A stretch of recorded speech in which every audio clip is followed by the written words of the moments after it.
दोस्तों स्वागत है आपका आपके YouTube चैनल स्टोरी वाले अंकल पर। चलिए शुरू करते हैं।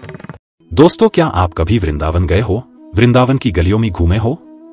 क्या आपने वहां कृष्णा को महसूस किया है? जी हाँ, ये कहानी है वृंदावन धाम की।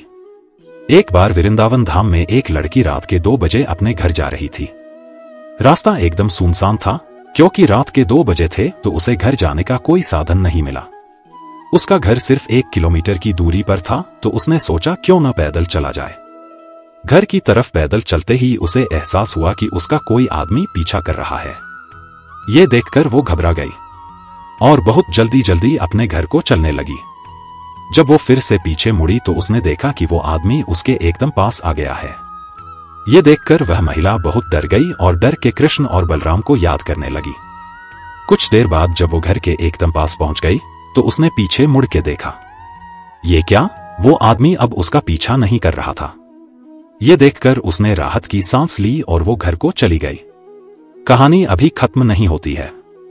2 दिन बाद उसने न्यूज़पेपर में देखा कि जिस रास्ते से वो आ रही थी उसी रास्ते पर उसी रात उसी समय एक दूसरी लड़की के साथ कुछ गलत काम हुआ और उसे पता चला कि पुलिस की सस्पेक्ट लिस्ट में वो आदमी भी था जो उसे फॉलो कर रहा था।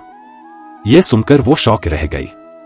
वो सोचने लगी कि वो आदमी उसके साथ भी तो कुछ बुरा कर सकता था, लेकिन उसने उसका पीछा करना छोड़ दिया और किसी दूसरी लड़की के साथ ये दुष्कर्म किया।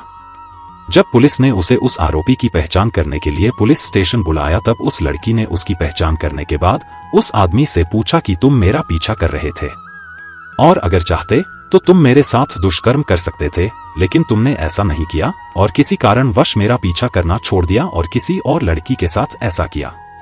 ऐसा क्यों किया तुमने? तब वो आदमी बोला कि हाँ, तुमने सही कहा, मैं तुम्हारे ही पीछे आ रहा था, लेकिन तुम अकेली नहीं थी।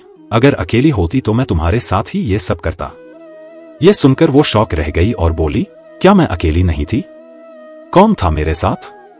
आदमी बोला, इतनी भोली मत बनो, तुम्हारे साथ 2 लड़के और थे, एक काला और एक गोरा।